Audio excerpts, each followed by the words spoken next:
Welcome to Points in the Podcast. I am Elias Schuster. As always, I am joined by Matt Rooney. Matt, we sit here. It is a Friday morning. We Happy got Friday. a weekend coming. It was a light week for the Chicago Bulls, all things considered, and this January in general is pretty light overall. We got not too busy of a schedule. The games are Not a lot pretty of 4-game easy. weeks, it feels like. No, not at A lot all. more 3-game weeks than 4-game weeks. Yeah, it's definitely going to be a Makes my slow. weekly previews a little easier. Yeah, it's going to be a slower climb here towards the deadline for probably multiple reasons. One of which, like we said, the schedule's lighter. The games each week's going to be lighter. The game should hopefully be somewhat uneventful because they should be easy enough for the Bulls to win a handful of these. And then the other reason, of course, is just will the Bulls do anything at this trade deadline? That's obviously the big question. We are now, 2 weeks away, or 3 weeks away. 2.5, whatever. 1, 2, 3. Yeah, a little less than 3 now. It's because it will be Thursday, February 8th. So it's going to be a slow build because most rumors that there's been have been uneventful. There's been a lot of Zach LaVine talk, of course. His name's always thrown out there, but nothing has stuck. There's been nothing really building in any way. If anything, one of the latest things we've heard about LaVine is the fact that the Lakers have zero chance of getting that deal done, whether it be Brian Windhorst. I don't totally buy that because Brian Windhorst is LeBron's mouthpiece, and LeBron is the actual general manager of the Lakers. So that's just kind of what he told him to try and leverage some stuff. That's fine. I don't really buy too much into that. Yeah, it's possible. I mean, I definitely from Windhorst. Yeah, I mean, you got to always take the Windhorst LeBron stuff with a grain of salt sometimes. But Dave McMenamin on ESPN, he was reporting live from the Laker game the other night and was just saying, yeah, that's not happening at this point. The Lakers think so. That two reports hinting at the fact that it's just not going to happen. Now, I think it could not happen for multiple. For two sides. I think a lot of people look at it from like the Lakers side of like, oh, the Lakers don't want LaVine anymore. Maybe they want to go after DeJounte Murray from Atlanta, who they've been linked to, that kind of stuff. But honestly, I think from the Bulls' perspective, same thing. Like they don't want to get a deal done with the Lakers because we've talked about it many times. The deal's not good. It's not a terrible deal on the end of the Chicago Bulls. And if they can't get an Austin Reeves out of it too, then there is just I am actually going to we'll criticize the Bulls for some lack of movements later, but I would applaud Arturas Karnisovas for passing on that deal and not making that trade if that's the best you can get out of the Lakers. I should say D'Angelo Russell, Rui Hachimura, and 2029 first-round pick, which might end up being valuable, but might also not be your pick to make. Right. Well, there's a difference between, not doing a deal because it's just my Doug Winnie. There's a difference between not doing a deal because the market is what it is. The LaVine market has yet to develop in a meaningful way. It's been, the offers that are out there, or at least rumored, are not very strong. So and for that reason, if you want to sit on it, if you want to wait till the offseason, like we've talked about, that's fine. But then there's that other side of things. Is like, are you just not doing it because you're going to win games in this easy month of January? You're going to try to convince yourself, like you did at the end of last season with the 14-9. Record that, everything's actually going to be okay and we're finally headed in the right direction.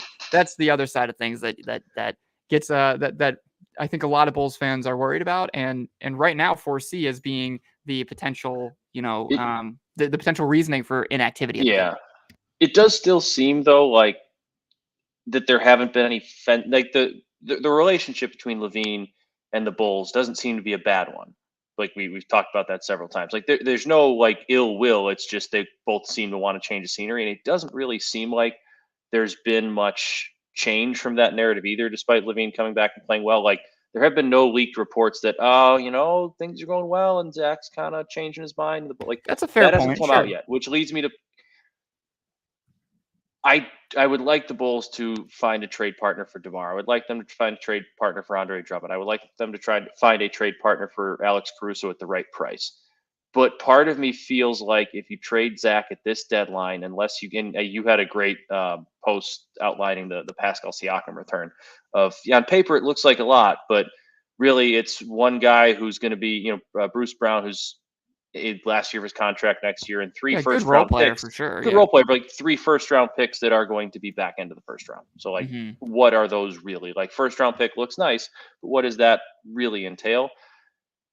I think if you trade Zach by February 8th, you're probably just getting pennies on the dollar for him. And part of that's his contract.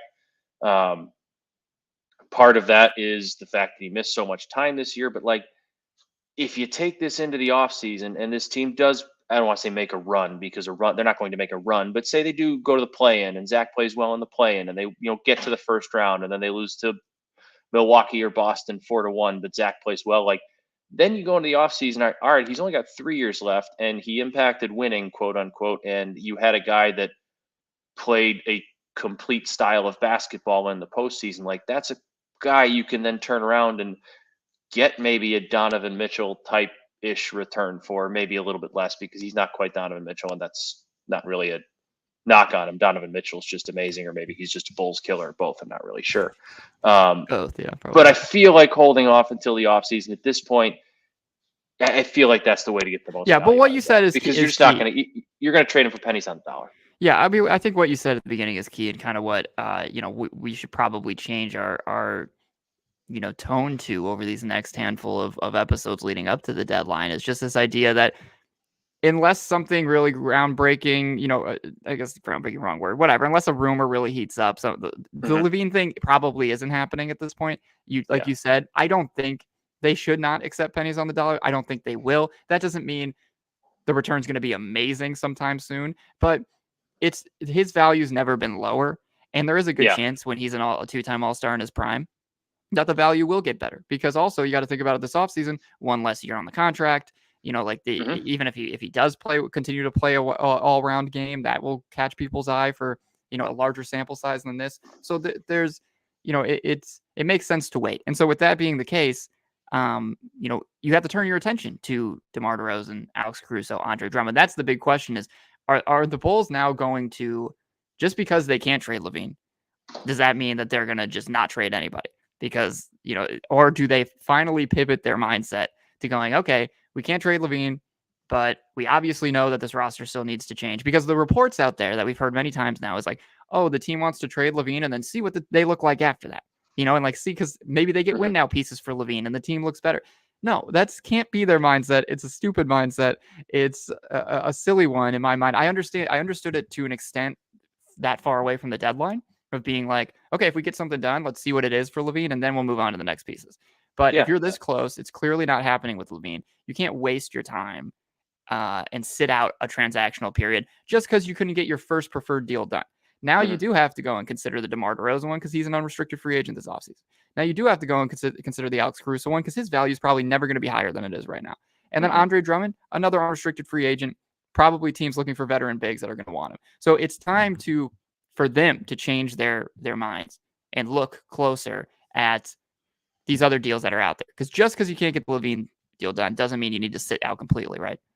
Yeah, and I talked about it in Rumor Roundup yesterday. Like, the Knicks are still looking to add. The Knicks want another scorer. Right? The OG Anunoby move was a fantastic move. It's working out. He's not necessarily, your elite prolific scorer. And they're packaging, they're reportedly trying to package Quentin Grimes and Evan Fournier for salary balance and a first-round pick. Like, that should be a call Arturas Karnisovas has made already and is on the phone with every day about, like, hey, we got a guy who can go get you 20 points a night on a bad night, and he can also take over games scoring wise. He can be he's as clutch as they come in late game situations. He's played he's completely changed his style of basketball this year to also fit the team. Like, he's not just this volume scorer. He can play team basketball, adapt to different styles as well. That feels like a perfect trade match at the deadline.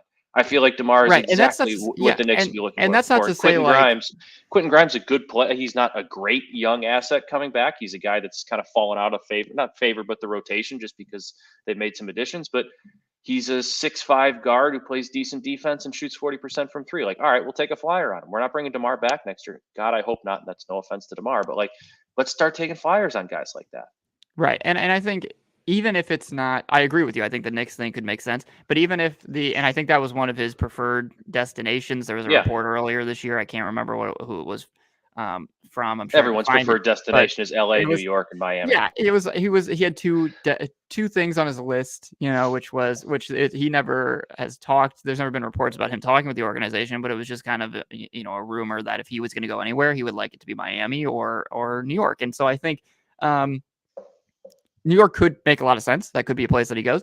But that mindset or that, that logic that you get to with New York could definitely work for a handful of other teams as well. Like a lot of contenders could see DeMar as someone who could fit into the picture. He has shown this season, especially that ISO heavy ball that I think a lot of people were worried about his fit earlier in his career, like 2 years Yeah. ago or 3 years ago when the Bulls signed him, right? And the market for him wasn't very big. It was because a lot of teams were like, how do we fit this guy? He needs the ball. He's an isolation mid-range player. Like, how are we going to figure out how to best use him? But now I think he's reminded people like, no, I can fit I can do into everything. whatever system you want. So I do think that it's going to be interesting to see if the Bulls were to at least open themselves up to that conversation, which we don't fully know if they have or not, but I'm assuming they have really not thought about it much because they've been working the Levine, phone lines the most.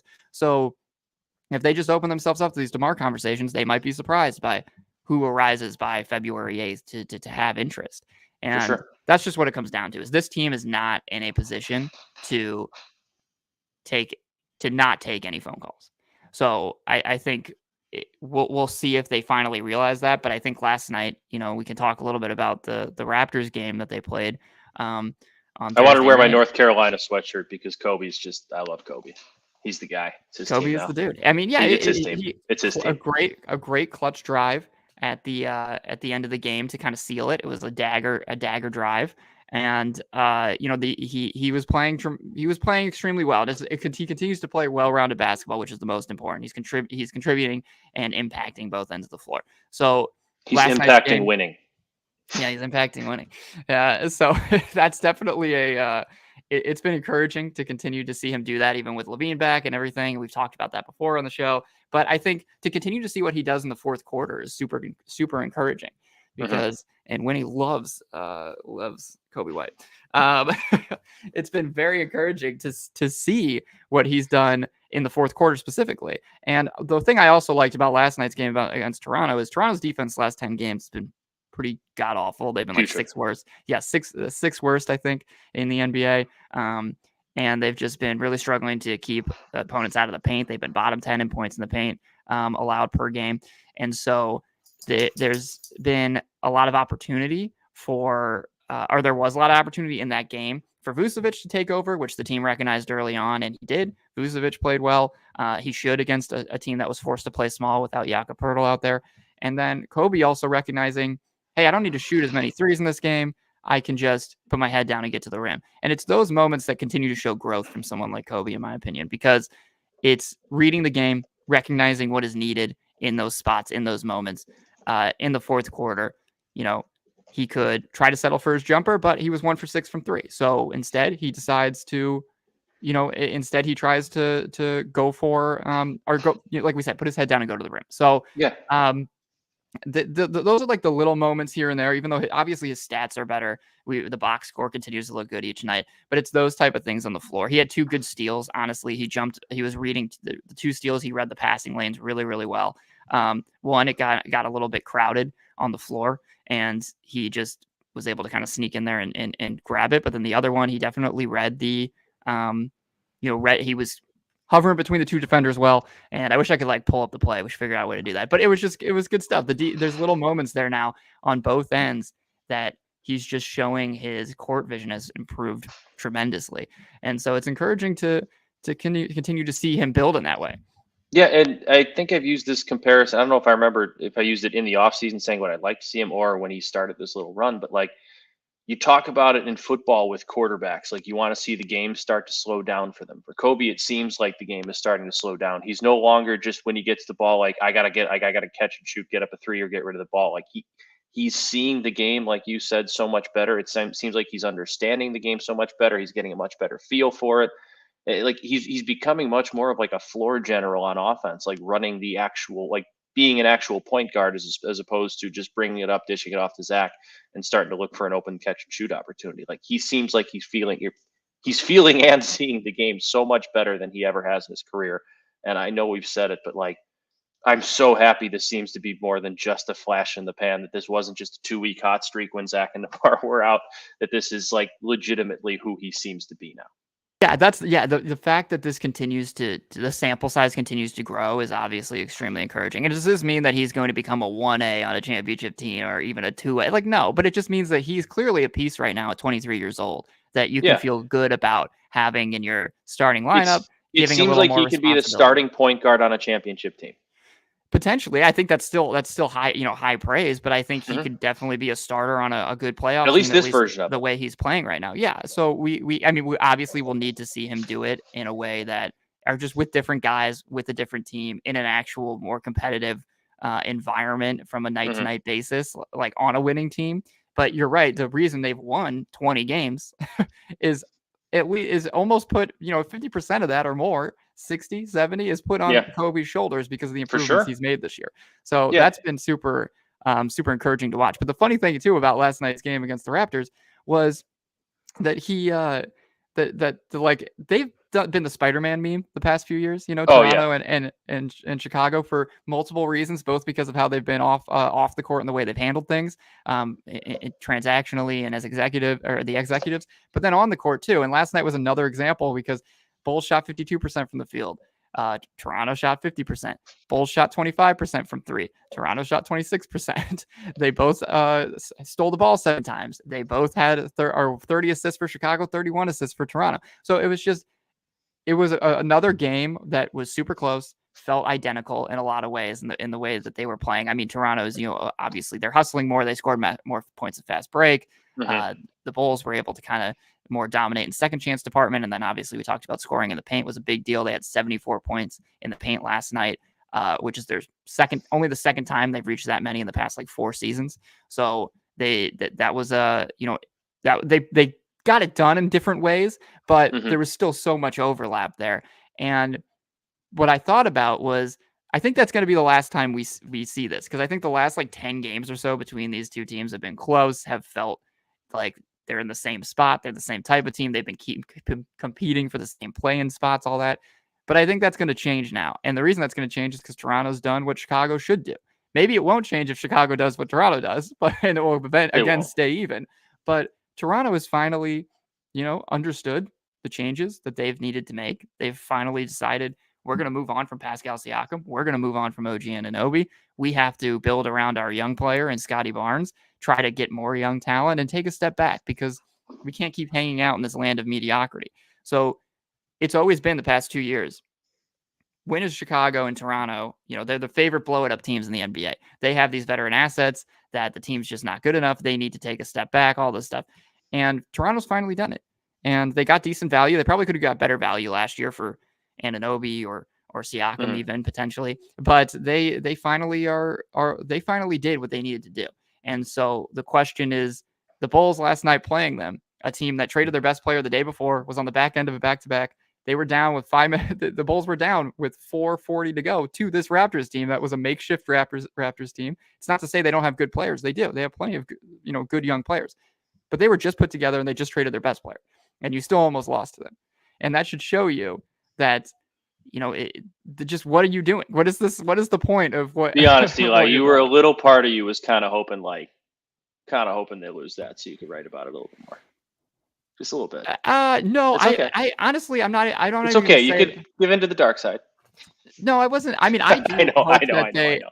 I Yeah, know. but I don't. I'm not even sitting here and saying like I hope that it wasn't like I hope they lose, but I didn't care if they won either. Like I was, Yeah. and that's how my It's like, whole. what does a win actually do? That's You my know what? whole. I'll actually change that. I'm happy they won because it was Kobe White doing something that like Right. clutch that sealed the win. That's my. Had Andre Drummond hit a nice game-winning basket with basket to finish him off, I'd be like, whatever, okay. But the fact that Kobe did something did make me happy. That's my whole thing now with this team is like I don't. I kind of don't want them to win because then are they going to do stuff? Like, you know what I mean? Like, will they make the moves necessary if they're winning? That's going to convince the front office not to do it. And, but then I'm like, of course I don't want to watch them lose because I do want to, but if they are winning, I want it to be Kobe. So it's all confusing. I don't know what I want from this team. And Eli, what you want is this team to go win the play-in tournament, get a first-round matchup with the Sixers, and they're going to lose that series 4-1. But That one game they steal at home is going to be because electric. DeMar goes off. It's going to and be electric. Yeah, if they, I mean, we've talked about it before. If if they did get to the plan because of like Kobe, Pat, Io playing well, fine, that's totally fine. But we can't see that growth, and they can't get the minutes and the opportunity they need to contribute that to that level if Levine and DeRozan and Vooch are all still there, So Yeah. because we can't believe that they would get to the plan because of those three young guys, if those three veteran guys are all still there, because does that make sense? You know what I mean? Like, Yeah, no, so it one of does. them, Like, it does. But, like, I've, again, it's not going anywhere. He's not. He's just, by February 8th, I think in the offseason, whole different story. I think there's too many moving parts. I think the value's too low. Vooch is not going anywhere, and I'm totally fine with that. I think he's really good for the offense. He's been good with the young players. I think he helps open things up for Kobe. He gets and too Pat. much hate, I think. Yeah. That's fine. But, like, I love DeMar DeRozan. He's got to go.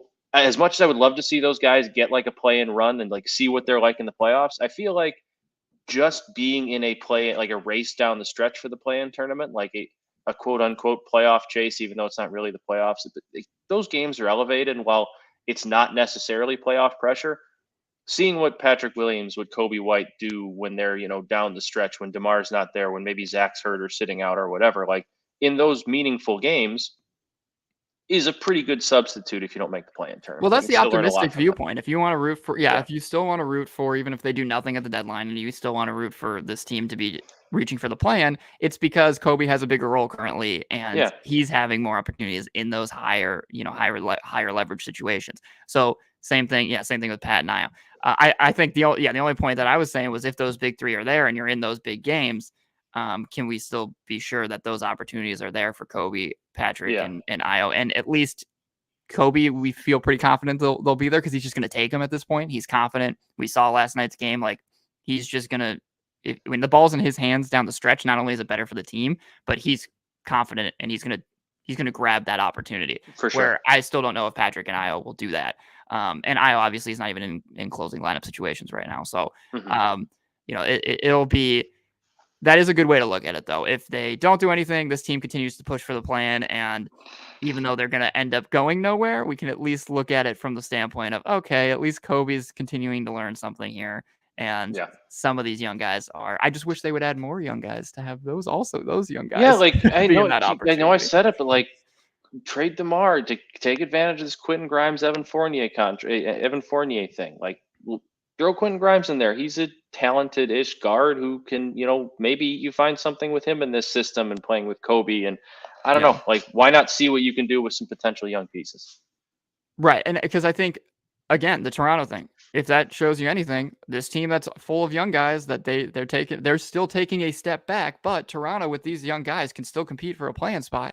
Like, you can try to do the same thing. I understand the value for Levine, DeRozan, aren't going to be exactly the same as Siakam and Nobi. I understand that. But could you potentially get someone of a Quentin Grimes? Like, you're not going to get an RJ Barrett or Emmanuel quickly, but can you get, like you said, a Quentin Grimes? Sure. Like that's potentially possible. Also, like Caruso, which much as we both love Caruso, he's someone that could probably get you a good young player. And so, like, you just have to at least be open to the idea. And that's the problem, is I have no idea if this front office is even open to that idea, because we've heard in the past they want to trade Levine for win now guys and people who can make an immediate impact. And with young guys, you don't know if they'll make that immediate impact. You just have to go for it.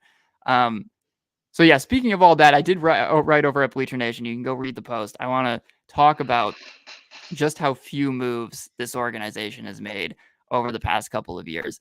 Editing this was depressing. As a deadline primer of sorts to prepare you and make sure you don't get your hopes up too high. And I'll give a shout out to Mark K over at CHGO. He did a good job kind of just tweeting out, here's a sheet of all the moves that were made. This is what made me think to look even a little bit deeper over the last 2.5 years. So since that 2021 deadline, or not deadline, since that 2021 offseason where they did add DeMar, they did add Vucevic and all that stuff, Mark K, he outlined it of how many moves there actually were. So when you go and you look at something like that, it's, it's all signed like 10-day contract guys or 2-way contract guys. Then you, of course, this offseason had the Torrey Craig and Javon Carter, but the marquee moves on there are at least signings, adding guys that can impact the rotation are Javon, Torrey Craig, and then like Patrick Beverly at the, as a buyout candidate. Those are the three guys that they signed that had an actual impact on the rotation once they joined over the last 2.5 years. Otherwise, you're seeing, them just re-sign their guys that they've already had, and they've only made one trade over that span. So this is the bigger thing that I went and looked a little bit closer at, because I was interested to compare that to the rest of the league. Is all right, the Bulls, since this one's not since the 2021 end of the offseason. I look just 2022. So calendar flips to 2022. These are how many trades each team has made in the NBA. The Bulls have made one, which since the 2022 calendar year, which is not zero. Fewest in the NBA. That one was the trade for Julian Phillips. This past draft, they were out of the draft entirely, traded to that number 35 pick with the Wizards, gave them 2 future second-round picks to move into that spot, drafted Julian Phillips. That's the one transaction trade that they've made since 2022. And then if we look at how that compares to the rest of the league, the next closest is the Pelicans, who've made 3 moves. Now, that's few, but if you want to, if you look at those deals, those are adding CJ McCollum, obviously a big deal. And that's also adding, what was the other one? It was CJ McCollum. And I can't remember off the top of my head. I don't have it in front of me. It was another. There were 2 impact moves, though. Yeah, there were 2 moves that impacted the rotation. I probably could even just look at the roster and remember, but yeah, there were 2 moves that definitely impacted who was playing in the rotation. And then their third one was just recently in the past week. They were part of that Pascal Siakam trade, and they sent Kira Lewis over to Atlanta. Okay, next move. Is that ringing from me or is that you? No, they're doing a vacuum thing in the hallway. I was like, I hear some ringing. No, they're vacuum in the hallways. Always just when I'm, always at the best time. Yeah, you got to vacuum at the right time. Okay, so yeah, Pelicans next closest with 3 trades. You had the Bulls with that one, which is the fewest in the league. And then the next after that, the next closest are 4 deals, are 4 trades for teams like the 76ers, the Raptors, the Warriors, and the Heat. So 3 of those teams, contending teams with superstars who don't need to worry about, don't need to worry about that. And then the Raptors, they're obviously doing a fire sale right now, so everything's changing. And they could do even more moves here moving forward. So it's going to be, it's clear that the Bulls have really, dropped the ball here the past couple of years, and they were the 8th. Wow, they're really they're going hard this vacuum. Yeah, right outside my door. We can pause. No, it's fine. It's fine. I'm going to mute myself while you're talking. Okay. Yeah, so to recap real quick, you had the Bulls, who had 1 trade, fewest in the NBA, since the calendar flipped to 2022. The next closest, Pelicans with 3. Those 2 moves at least were, they were impact talent. One was CJ McCollum. I can't remember the other one right now, but they was still for players who would impact the rotation. And then you had, one just now over this past week, because they got in on that Pascal Siakam deal and just sent Kira Lewis for cash considerations. But, they found a way to make a move in there. And then you have those 4 who have made 4 trades since the 2022 calendar year, which are the 3rd fewest number of trades, would be the Raptors, 76ers, Heat, Warriors. Pelicans move was Josh Richardson. There you go. Yeah, so Josh Richardson for the Pelicans, he did play for them. He was a 3-and-D guy. So, yeah, otherwise you have Raptors, 76ers, Heat, Warriors with 4 trades, and 3 of those teams, championship contenders, one of them, the Raptors, making big moves right now to fire sale. So, averaging it out, all 30 teams, and let me be clear too, how did I do this? I went to SpotRack's transaction tracker, literally went through each team from 2022 and just counted how many trades they've made. So some of these are literally cash consideration moves, whatever. There's still moves that have been, trades that have been made. And so if you add them all up, find the average for trades since 2022 for all 30 teams, it was 8. 8 trades has been the average for a team since 2022. The Bulls have had 1. And I just can't underscore enough how ridiculous that is in the modern NBA. All you need to know is that average is 8. And for the Bulls to sit on their hands this long, and in 2022, to be more specific, the Bulls made 0. I think, don't quote me on this, everything else here is right, but I think the Bulls were the only team in 2022 not to make a single trade. And I think I remember even writing about that because the one move, they were the last team to make any move around the deadline, and it was the buyout at the time for Tristan Thompson. No, Patrick Beverly, whatever it was. The buyout was Might have been Tristan Thompson. Yeah, so the buyout was the last thing that they did, and it just speaks to the level of stubbornness that we've seen from this front office to stick with these guys. But also, if your argument, which has been this entire time, has been continuity, has been no, you see that you know we want to reap the benefits of guys who stick together and can learn to play together. Where are your results then for that? One playoff win, and even if that's your argument, there's all these Lonzo Ball, man, Lonzo Ball. But even then, that you need to go find a way to fill that hole. You can't just sit there and hope the hole fills itself. Like you need to figure out how to go make those moves. And all these other teams who have championship pedigree and have been competing at a high level have continued to make aggressive moves, whether it be Boston. I mean, Boston, think about how many times they've been in the Eastern Conference Finals or the finals over the past couple of years. 14 trades over the last 2 years. And so this idea that continuity is what wins championships. The Nuggets, 6 trades, so they're under the average, but still 6 deals. And this idea that continuity wins championships, it not only do you not have the results, but okay, let's go look at these other teams that are in it. It's not like they're doing nothing. That you have to still be active, especially in today's league where times are always changing. It's why the Bulls dropped off a cliff after the one good year they had. They had that first good season where they did get a 6th seed, ended up getting bounced, first round, just clobbered by the Bucks. But it was like, okay, there's something here to build on. But it's because they did no building. Exactly. There's nothing to add to it. There's something here to build on, but then you have to build, and they have not done that in any shape or form. So it's been really confusing to watch, to understand. At least Masai Ujiri, who is also getting a bit criticized earlier this offseason and for sitting at the deadline last year like the Bulls did. And they were like, what are the Raptors doing? They have no vision. He sits in front of everybody yesterday and he talks it out. And he's like, he's getting into, he was a great press conference. He's super honest with everybody. He talks about how hard it is to trade those guys because they won a championship. And that's the other thing. The Raptors have an argument because some of those players won a championship for them. So they were like, maybe we can still build something around Siakam and OG who have been here for a while. But he ended up coming to the realization like this is not working. And that's just ultimately what this Bulls team has to do. And there's so many signs that point in that direction, whether it be what we just talked about with how many moves are made normally, or whether it just be the results on the floor and how average they continue to be. So it's going to be, it'll be, I don't know when they're going to come to that realization or if they ever will. Well, this was a fun, uplifting way to wrap up the show and kick off our weekend. Yeah, we're gonna keep Friday. Keep it short. Happy Friday. Happy Friday, I'll finish.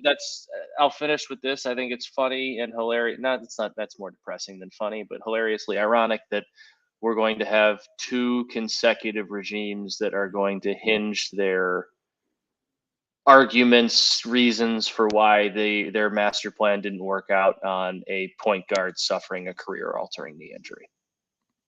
2 consecutive regimes. That's all we're going to be hearing about. If only Derek didn't get hurt. Only Lonzo didn't get hurt. It's the Bulls' the next way. one. God, no, don't let it be Kobe next.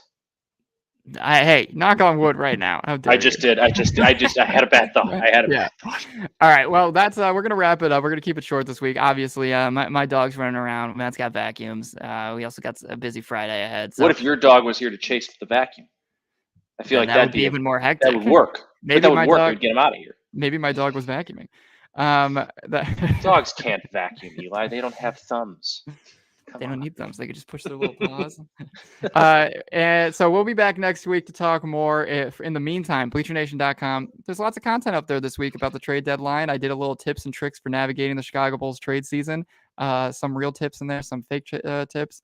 And otherwise, we're just going to keep you updated on the no news Yeah. that's I that's out there. apologize, by the way, if in my rumor roundups or when I'm writing, like I try to cover more around the NBA type deals, but when I get to a topic that's on the Bulls, I tend to write a little bit longer and angrier on that subject, and I feel like you can sense my tone getting angrier and angrier as that portion of the post goes on. So I apologize for that. Well, if I think that here's the thing, this is what we're up on. Just to if for some reason people who are listening here do not go to Bleacher Nation or don't frequent the website, I think it's good for fans for two reasons, right? Across all of our sports. But if you're angry right now, right, go to that site because I'm angry and Oh man, go to we're that. And angry. I And edited a couple Eli posts yesterday that if you're angry at the Chicago Bulls, oh boy, yeah, no, start I those mean, start those and off on Friday. It's some good stuff. It's great stuff.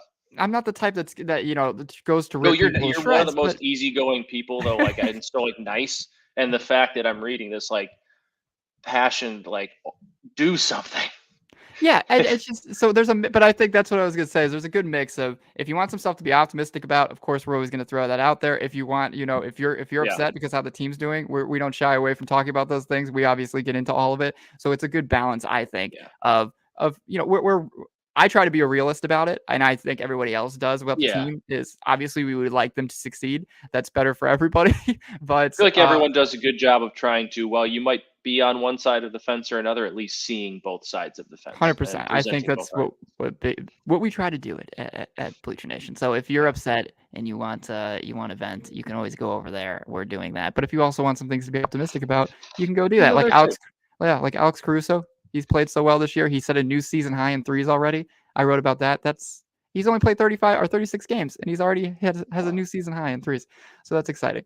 All right, we're gonna be back next week. Thank you everybody for tuning in, and I hope that you all have a lovely weekend and the Bulls do not disappoint you when they play the Grizzlies on Saturday. Goodbye.